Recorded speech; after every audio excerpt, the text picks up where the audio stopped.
j'aimerais faire part à nos amis savoyards de certaines avancées. Oui. Quel est votre regard que vous portez? Qu'est-ce qu'on pourrait dire à ces Savoyards justement par rapport à ce pays? Je dirais à mes amis savoyards qu'ils ne connaissent pas la chance qu'ils ont d'être dans ce pays magnifique, qui est un pays de liberté, qui a toujours été un pays de gens libres, puisque nous sommes un pays de montagne et que nos seigneurs pouvaient difficilement nous attaquer et étaient obligés d'être très sympathiques avec nous. Donc la Savoie a toujours été un pays, j'allais dire, d'anarchistes au sens noble du terme, où les gens ont comme principe « je n'embête personne, mais je veux que personne m'embête ». D'accord. Donc, est-ce qu'on pourrait un petit peu développer sur cette notion de liberté et comment on pourrait dire aux Savoyards ce que pourrait être leur vie, ce que pourrait être en fait? Si vous voulez, le problème il est bien simple. Nous avons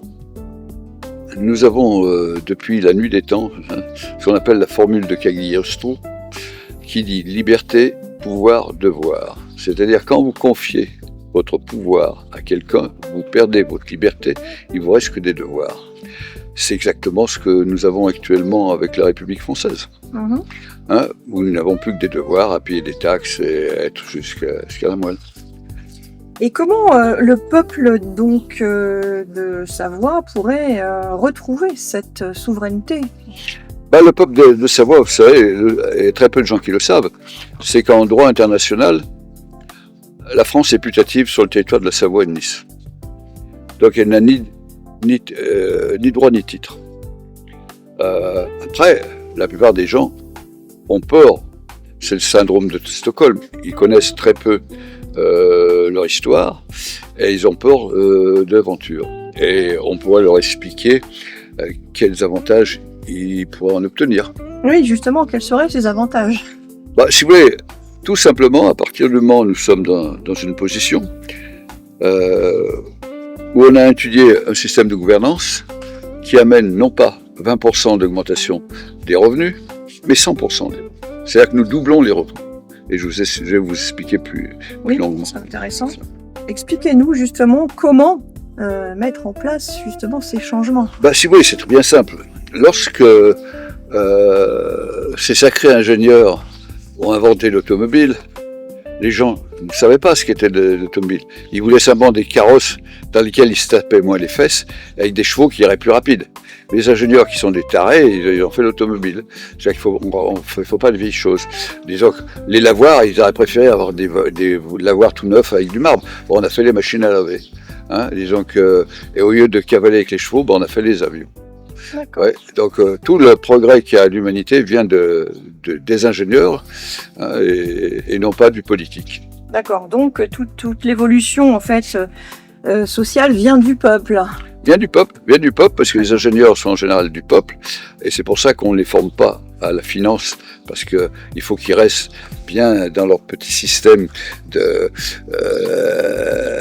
d'être à l'étable et de bien fournir, mais c'est pas eux qui tirent des ficelles. D'accord. Et techniquement, qu'est-ce qu'il serait bon de mettre en place en fait pour pouvoir arriver à cette organisation, une nouvelle organisation? Qu'est-ce que dans un premier temps il faudrait mettre en place? Je leur propose de retrouver leur liberté. Et la liberté, ça se délègue pas. Ça se délègue pas à une classe politique qui est corrompue. Et quand dans un bateau, vous le voyez tous les jours, qui s'appelle le Titanic et non pas le France, on n'a qu'une hâte, c'est de s'en sauver. Et nous avons une chance exceptionnelle avec la Savoie, c'est que nous avons le droit international pour nous. Ça, c'est un regard sur l'état des lieux. L'état des lieux, c'est-à-dire que nous pouvons réclamer notre indépendance. C'est tout à fait légitime. Parce que la Savoie n'a jamais été rattachée, elle est annexée. Et annexée, c'est une colonisation, ni plus ni moins, colonisation soft. C'est au lieu de nous détruire avec des baïonnettes, on nous vire de nos propriétés à coup de droit de succession, à coup de tout ce que vous connaissez. Oui, c'est une chronique d'un désastre annoncé. Oui, alors si vous voulez, moi je vais vous dire un truc très vite, c'est facile pour vous dire, ils rigolent, etc. Contrairement à ce que racontent nos amis journalistes français, on ne vous prend pas 50%, l'État. L'État vous prend beaucoup plus que ça, puisque quand vous avez travaillé pour 100 francs, moi je parle encore en francs suisses, 100 francs, vous avez les charges patronales qui font la moitié, un peu de taxes foncières, un peu de trop de trucs comme un peu, et après avec le reste, je ne parle pas des taxes de l'essence sur EDF qui flambent parce qu'il y a partout, vous allez acheter quelque chose. Hormis la TVA, qui est l'impôt le plus juste qui existe, parce que le berger dans l'alpage, il ne consomme pas grand-chose, le TVA. Le gars qui a un vélo, il n'en paye pas beaucoup. Et puis, le crétin qui a une Chiron à 3 500 000, il en paye beaucoup. Surtout si c'est pour rouler à 50 à l'heure sur les routes françaises pour aller à Monaco. Donc, ce problème avec... on vous prend donc la TVA, et après, sur le produit, vous payez aussi les charges sociales et les impôts du gars qui vous l'a vendu, qui lui-même a payé les charges sociales et les impôts du grossiste qui l'a vendu, c'est inclus dans le prix. Ce qui fait que si vous regardez bien, en France, quand vous avez travaillé pour 100 francs de travail, on vous en donne 10 à 15 dans le meilleur des cas. Donc moi je dirais que le peuple souverain français, il est peut-être un petit peu cocu. Alors justement, si on met en parallèle ce que tu viens de dire par rapport à l'État français, on met la Savoie dans une ligne parallèle, qu'est-ce que la Savoie comparativement à la France pourrait apporter ? C'est bien simple, il faut déjà supprimer la démocratie parlementaire. Parce que la démocratie parlementaire, c'est une démocratie qui date d'une autre époque, où il fallait 8 jours pour aller en diligence à Paris, etc. Maintenant, avec votre smartphone, vous allez en 2 minutes, je suis à Bamako ou n'importe où. Donc là actuellement, hormis le régalien, on fait un système de gouvernance où les gens décident, à la carte. C'est-à-dire qu'ils payent pour ce qu'ils consomment. Donc on peut parler d'un État simple mais efficace. Simple et efficace, c'est-à-dire en supprimant la fonction publique, parce que le statut fonctionnaire est tout à fait incroyable, parce qu'il y a des gens qui peuvent faire faillite, il y a des gens qui peuvent perdre leur travail, et puis il y a des gens qui, même s'ils ne bossent pas, qui sont constamment en RTT ou en longue maladie, sont payés à vie. Ça c'est pas normal. Il y a des gens qui travaillent pour la collectivité, mais ils ont le même statut que les auto-payés. S'ils font pas l'affaire, ils sont virés. D'accord. Et comment on pourrait justement décrire cette nouvelle organisation administrative ? Si vous voulez, il y a la nouvelle organisation administrative, elle est basée en partie sur la blockchain. C'est-à-dire que c'est la suppression des intermédiaires. C'est-à-dire que le peuple est souverain, c'est ce qu'on dit, mais donc puisqu'il est souverain, il ne va pas donner son pouvoir de décision à des rigolos, comme on a actuellement. Il va le prendre lui-même, ce pouvoir de décision. Donc vous allez pouvoir décider, hormis le régalien, vous allez décider à votre téléphone si vous voulez payer pour un stade, si vous voulez payer pour une patinoire, si vous voulez payer pour des migrants. Vous savez, on vous dira qu'un migrant, ça coûte 35 000 € par an. C'est bien, les générosités, on vous dira, voilà, vous en prenez un centième, un dixième, quand vous aurez cliqué dessus.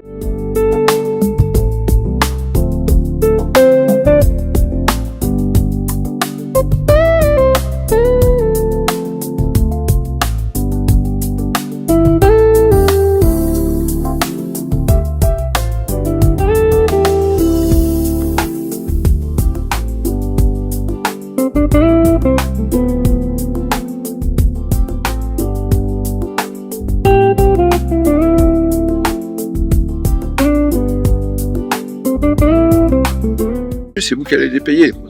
Donc, à mon avis, il y aura beaucoup moins de gens charitables qui se promèneront avec des pancartes « Bienvenue aux migrants ».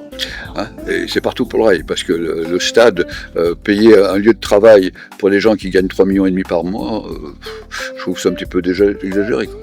D'accord, alors donc l'État serait organisé complètement différemment, finalement. Oui, l'État est organisé différemment. L'État est organisé différemment et il s'occupe de ce qui est sa fonction. Sa fonction, c'est pas de régenter la vie. L'État, sa fonction, c'est de faire que les gens, les citoyens, puissent vivre en harmonie tous ensemble. C'est le grand principe, c'est j'embête personne, personne m'embête. Et disons que quand on a une police, la police s'appelle gardien de la paix. Elle s'appelle pas force de l'ordre. Parce que moi, quand j'entends force de l'ordre, j'ai l'impression d'entendre le Troisième Reich. Est-ce que tu n'as pas l'impression non plus, justement, ce terme force de l'ordre depuis 4 à 5 ans, depuis la crise des Gilets jaunes et tout ça, le terme force de l'ordre est particulièrement bien adapté sur les violences qui ont été faites sur les gens de la rue, quoi, sur les. Oui, mais alors les violences, il y a deux types de violences. Il peut y avoir des gens exaspérés qui pètent les plombs, mais il y a surtout les violences qui sont organisées. Hein, parce qu'il faut pas se faire d'illusions, il faut pas croire. Les Black Blocs, tous les gars qui cassent les vitrines, etc. Comme par hasard, ils sont jamais inquiétés. Hein. Qui d'après toi peut se cacher derrière justement ces mouvances Black Bloc Oh c'est des milices privées, donc en haut lieu, on sait bien qui ils sont. En fait, c'est voulu, quoi. C'est quasiment le cas. C'est pour discréditer le mouvement. Ouais. C'est pour ça que ça ne sert à rien de manifester. Ouais. C'est parce que tout est pipé et qu'on veut faire dégénérer les choses pour pouvoir discréditer les causes.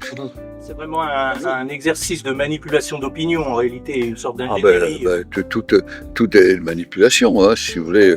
Quand on vous raconte toutes les conneries que vous pouvez entendre, du genre vous ne posséderez plus rien, mais vous serez heureux. Si on ne possède plus rien, il faut bien savoir qu'il y a quelqu'un qui va posséder ces choses-là. Alors qui cite le WEF et M. Schwab. Oui, mais disons que M. Schwab, c'est même au-dessus. Hein, lui, c'est un petit joueur. Hein, disons que donc il faut pas être débile. Nous, les Savoyards ou les Savoisiens, hein, on est des hommes libres et on veut le rester. Et moi, le rester, c'est pas en gagnant une misère qu'on le reste. Moi, on a fait les calculs en tant qu'économiste. Hein, on double les revenus et c'est pas de la frime. On a fait les calculs, on double les revenus. Et on supprime les droits de succession. On fait comme nos amis italiens que les Français appellent les Rital. On a abattement de 1 million et après 4%. Alors je pense que là, les oreilles vont se tendre sur ce que tu nous dis là, parce que beaucoup de gens vont être intéressés, pas seulement dans le cadre des successions, mais beaucoup d'autres choses.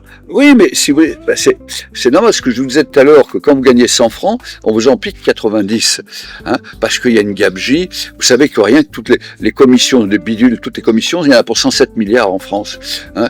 Il y a toutes les associations. L'autre jour, je voyais, on pourra le mettre, une jeune femme charmante de Mans qui travaille dans l'humanitaire, qui disait qu'elle gagnait 8 500 € par mois. Alors 8 500 € par mois plus les charges sociales, c'est beaucoup d'argent, mais ça c'est payé par les subventions, et l'État n'ayant pas l'argent, hormis l'argent qu'il nous vole à nous, c'est payé par vos impôts. Et ouais, le problème, il est là. Donc vous savez que toutes ces associations où on recase les copains pour avoir du boulot, ça vient pas. Hein. L'idée des États de Savoie, en fait, l'État de Savoie et Nice, et le comté de Nice. Hein, oui, par exemple, oui, le comté de Nice. Plus de 2 millions d'habitants, donc ça représente quand même un certain nombre de personnes qui seraient intéressées justement à cette nouvelle organisation de ce territoire.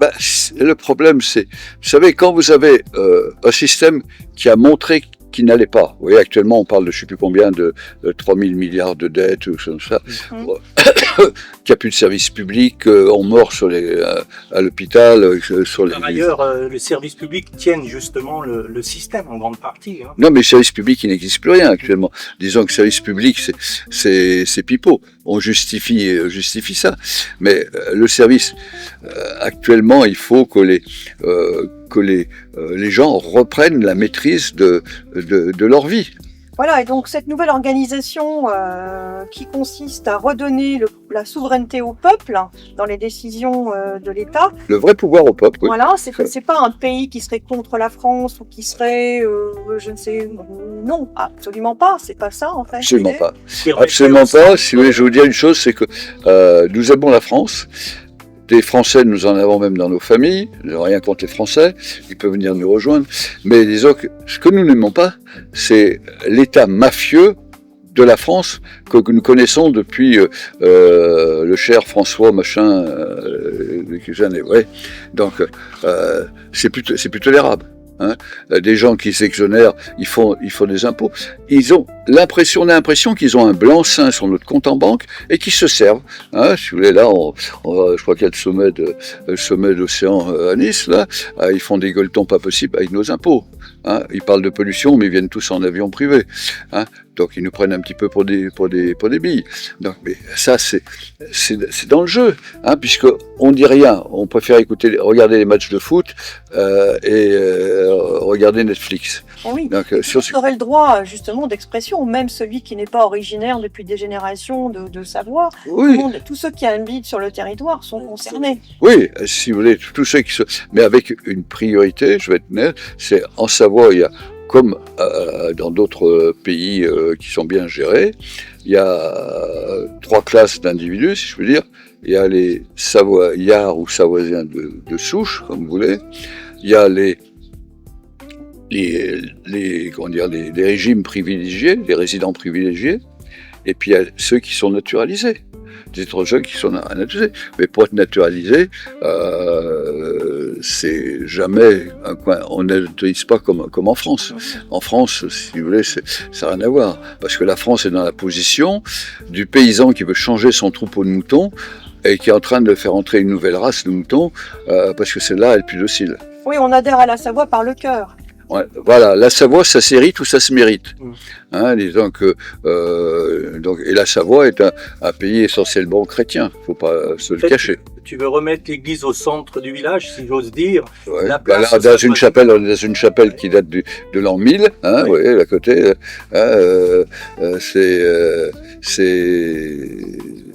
voilà. Oui, c'est très symbolique ici, parce que nous sommes au château des Allinges, c'est vraiment l'endroit où les ducs de Savoie ont été, ainsi que les ducs de Faucigny. Bon, en fait, tout ça, c'est marqué par notre histoire, ça nous imprègne. Alors, c'est vrai que le nord de la Savoie, c'est peut-être beaucoup plus de gens qui viennent de l'extérieur. Est-ce que t'as pas ce sentiment aussi que quelque part, ça se dissout, notre histoire se dissout ou se perd d'une certaine façon? Non, mais alors moi, je vais être très net avec ça.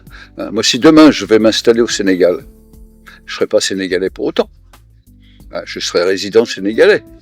Ils ne me feront pas spécialement de cadeau. Si demain je vais aux Émirats Arabes Unis, je ne serai pas émirati pour autant.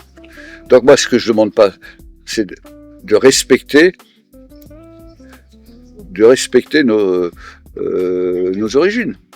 Dis-nous un petit peu comment toi tu verrais la Savoie demain, celle que tu voudrais construire. Savoie et Nice, on le rappelle, hein, parce que les deux sont indissociables. Ben, disons que je crois que la Savoie et Nice sont connus dans le monde entier. Les plus grands hôtels du monde s'appellent le Savoy. Donc c'est moi je verrais comme un pays qui a toujours été, un pays de cocagne, où nous avons le Mont Blanc et Nice, un pays riche, avec lequel on veut bien partager avec quiconque de bien élevé qui vient chez nous, mais on ne veut pas donner notre pays et nous être foulés de notre pays, ce qui est le cas actuellement, par la taxation usuraire de l'État français, je dis bien l'État français, je ne dis pas la France, hein, être foutu à la porte de son pays à cause de la France. D'accord. J'aimerais que tu nous parles aussi des structures. C'est très important dans le cadre d'un pays, et particulièrement les organisations administratives. Comment seraient-elles composées? Les structures administratives, je pense que, en gros, on a passé une fois beaucoup de temps, sera au niveau de la commune.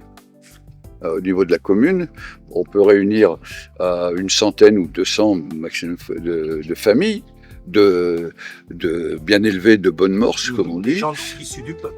Hein, des gens, quels qu'ils soient, de toute origine, qui se connaissent, mais qui sont de bonne éducation, de bonnes mœurs, et ils choisissent parmi eux. C'est des gens qui se connaissent, hein, donc ils sont capables de dire bah, tiens, toi tu vas nous représenter. Et dans cette assemblée de la province, puisqu'il y a 7 provinces chez nous, on tire au sort les représentants. Hein, c'est différent. Ils sont nommés par des gens qui se connaissent, et après, on tire au sort. Il n'y a pas de blabla. Alors moi, ce que je vais vous dire, il y a une chose qui est très simple, c'est que c'est un pays, si actuellement, on peut être quasiment certain que tous les marchés publics sont multipliés par 3 en France, c'est à peu près l'ordre de grandeur, nous, ça risque pas d'arriver, puisque on ne veut pas construire de prison, on va payer la Turquie pour recevoir nos prisonniers politiques. Donc ça sera autre chose que le bracelet électronique. Et je peux vous dire que les dépenses de l'État vont être très minorées. Est-ce que le fait d'avoir un tirage au sort, c'est pas une manière aussi de lutter contre une corruption ou de prise d'intérêt ou Oui. de façon de malversation. Oui, oui. Ben, c'est l'avantage du tirage au sort. Il y a le sort qui est truc. C'est pas voter pour moi, je vous promets, comme disait Charles Pasqua, les promesses n'engagent que ceux qui les écoutent. Hein, donc là, c'est pas le cas. Donc on aurait une inversion, c'est-à-dire que le chef de l'État, les ministres, les conseillers, etc., seraient au service du peuple. Sont au service du peuple, et puis on rappellerait le phénomène, c'est qu'un ministre, ça veut dire serviteur. Hein, en lémanique qui est la langue officielle de la Savoie, et qui a été reprise par François Ier, par l'édit de Villers-Cotterêts, comme langue française. Donc, C'est important et de signaler. oui, signaler que les petits ramoneurs et les montreurs de Fabricants de marmottes sont pas aussi débiles qu'on voudrait nous le dire. Donc, cette langue qui est la nôtre, hein, est très. Un conseiller, c'est quelqu'un qui conseille, c'est pas quelqu'un qui décide. En France, c'est quelqu'un qui décide, mais avec votre pognon. Hein, je pioche, etc. Là. Quand vous voyez des ministres qui n'ont jamais travaillé de leur vie, qui étaient des hauts fonctionnaires, qui sont passés de l'école maternelle à ministre sans jamais travailler et qui annoncent une fortune déclarée, déclarée de 20 et quelques millions. Alors, s'ils déclarent 20 et quelques millions, c'est qu'il y en a au moins le double.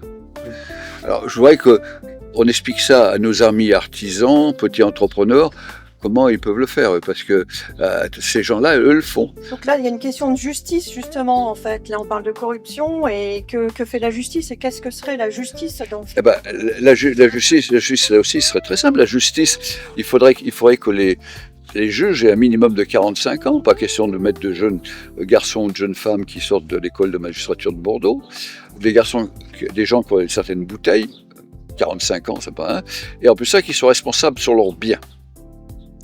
Vous voyez ce que je veux dire? Qui soient investis financièrement. Ah ben, si vous voulez, vous relâchez une crapule, parce que c'est pas bien, tu recommenceras pas, c'est parce que s'il recommence, c'est vous qui allez payer la casse. Là, je veux dire, ça va limiter les choses. Les solutions, je veux dire, les solutions sont très faciles pour plein de sujets qu'on pourra vous aborder une autre fois. Chez nous, il n'y aura pas de terrorisme. Pourquoi, justement? C'est très simple. Si on propose aux gens de les coudre dans une peau de cochon, ils ne pourront pas aller au paradis, ils n'auront pas de 72 vierges de leur âge. Est-ce que tu n'as pas peur d'attirer les foudres des droits de l'homme? Moi, je veux dire une chose, c'est que moi, je suis pour les droits de l'homme, mais je ne suis pas pour les droits des monstres. Un homme qui se permet de saccager un petit garçon ou une petite fille ou une femme, hein, pour moi, c'est une bête féroce. Et comme un chien qui attaque, pour moi, il mérite qu'une piqûre. D'accord. Disons que c'est... Parce que la vraie règle de la chevalerie, et je m'en targue par famille d'en faire partie, hein, c'est d'être gentil avec les petites gens, mais d'être très dur avec les puissants et les misérables.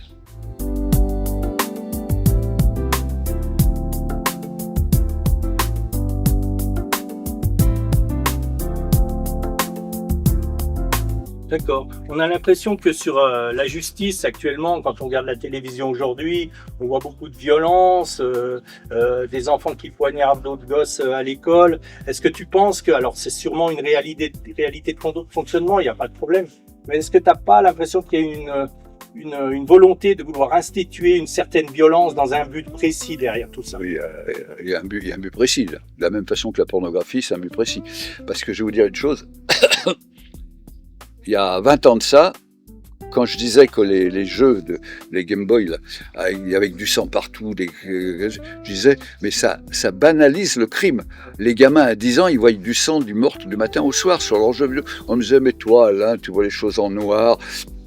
Au contraire, ça permet de sortir la violence, etc. Je vois que j'avais raison. Parce que maintenant, la violence est banalisée. On tue quelqu'un, même pas comme on tuerait un animal, parce qu'on n'oserait pas le faire. Hein, mais disons qu'il n'y a aucun respect de la vie humaine. Donc tout ça parce qu'on a banalisé, mais on a banalisé, c'est pas le hasard. Le hasard, vous savez, en ésotérisme, je vais peut-être faire plaisir à certains francs-maçons qui m'écoutent, hein, c'est quand on voit une île, hein, il suffit de faire baisser le niveau de la mer, et on voit qu'on a une presqu'île. Et comme ça, on sait où c'est rattaché. Ceux qui veulent comprendre me comprendront. Une bonne définition. Je voulais aussi aborder le sujet sur l'aide aux pays en développement, sachant qu'aujourd'hui, on sait que les flux migratoires par la communauté européenne est une volonté.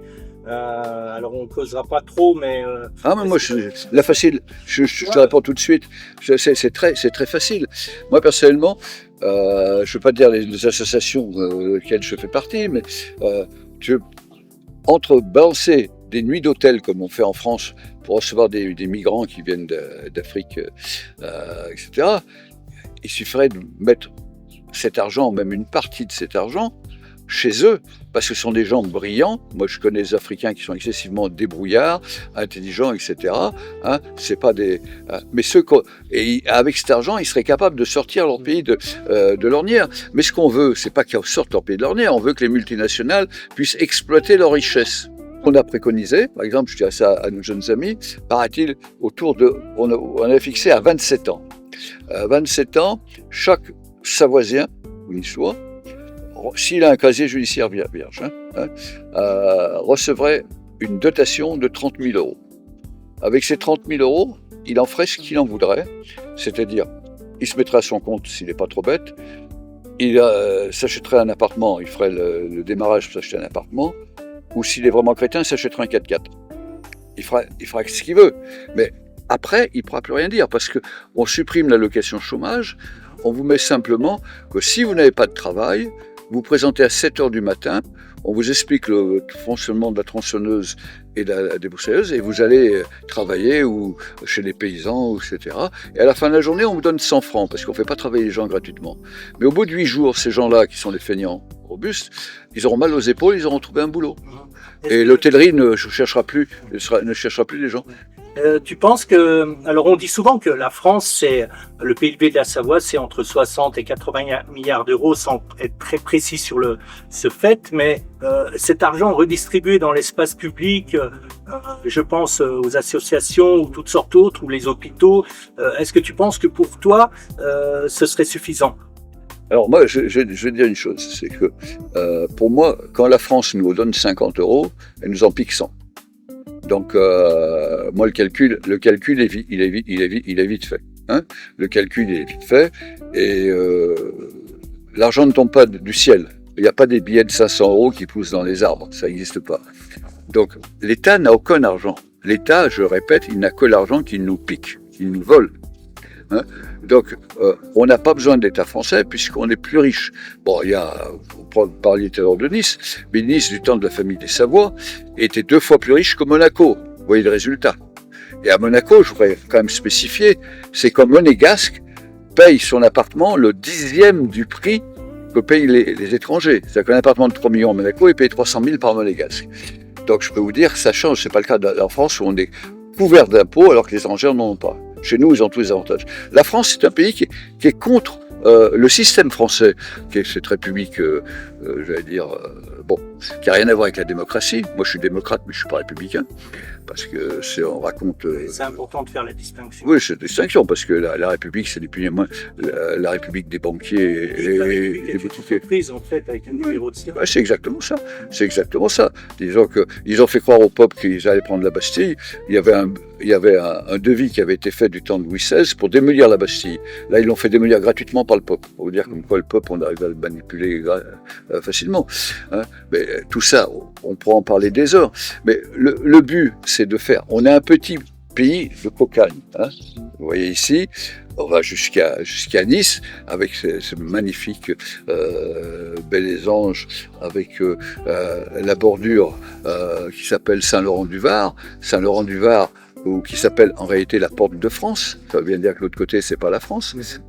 Et disons qu'on est dans un pays magnifique. Donc, nous, on n'embête personne, y compris nos amis français, parce que Dieu sait si on en a. Mais ce qu'on veut pas, c'est les gens qui nous prennent pour du bétail.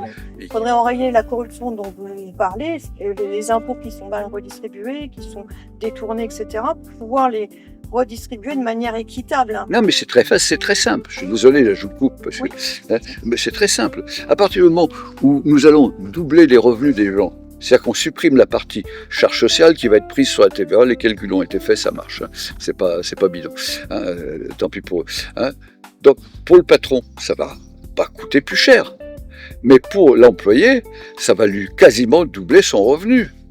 Donc il va y avoir des Français, ça va avoir des Savoyards qui tirent la gueule parce qu'ils sont obligés de tirer la ficelle, ils vont avoir la banane.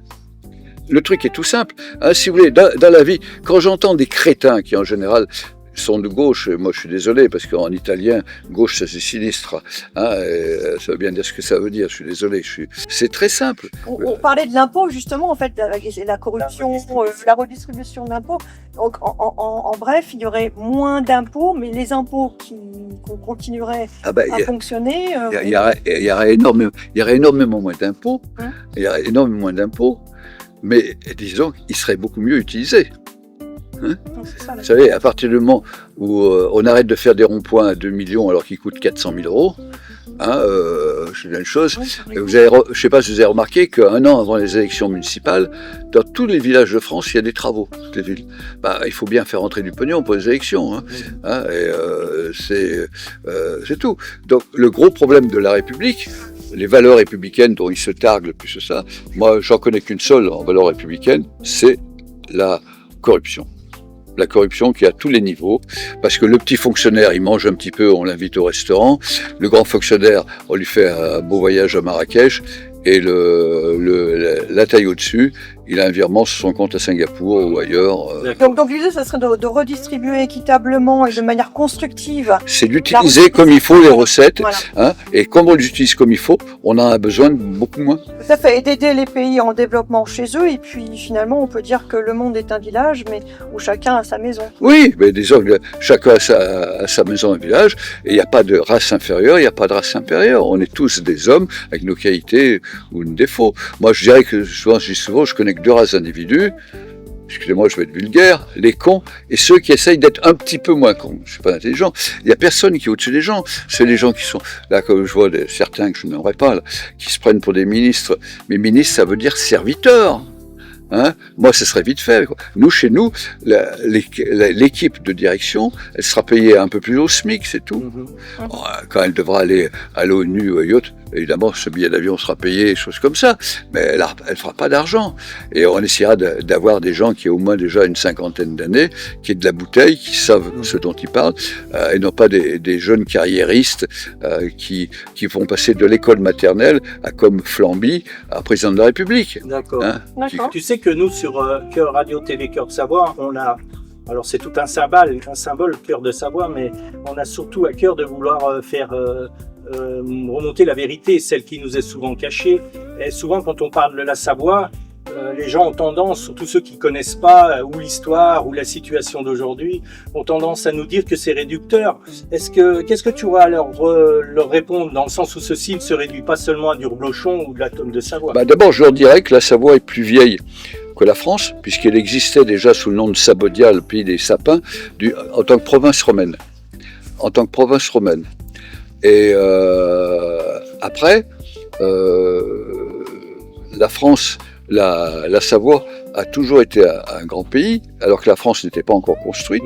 D'ailleurs, on parlait français avant la France. Oui, puis c'est le lémanique, là on est à côté, le lémanique qui était la langue officielle de la Savoie, utilisée par François Ier, dont la mère était une princesse de Savoie, c'est sa langue maternelle, et lorsqu'il est devenu roi de France, il a voulu uniformiser tous les dialectes qu'il y avait des provinces, et comme le latin était difficilement compréhensible pour les gens, il a imposé par l'édit de Villers-Cotterêts en 1539 le français. Ce qui est venu le français, qui n'est plus ni moins le lémanique, c'est le savoyard officiel, c'est pas le patois. Hein, donc, parce que chaque pays, chaque province, chaque vallée a presque un patois. Là. Donc, c'est pareil dans l'autre pays niçois, il y a différents langages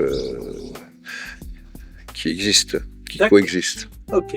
Eh bien, écoute, je te remercie beaucoup. C'est bien de nous avoir accordé un peu de temps pour nous raconter ta vision et ton regard de la Savoie, pas seulement sur le côté historique et la situation d'aujourd'hui, qui laisse une opportunité, je dirais, d'un avenir peut-être, je dis bien meilleur, mais en tout cas d'une certaine liberté qu'on mérite de retrouver.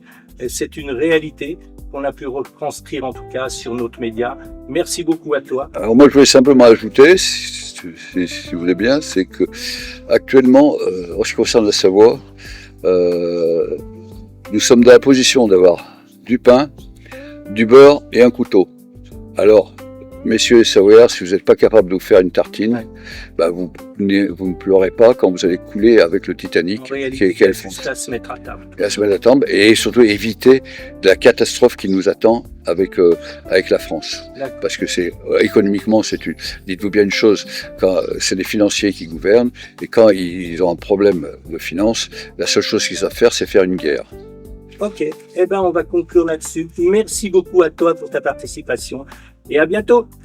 Merci.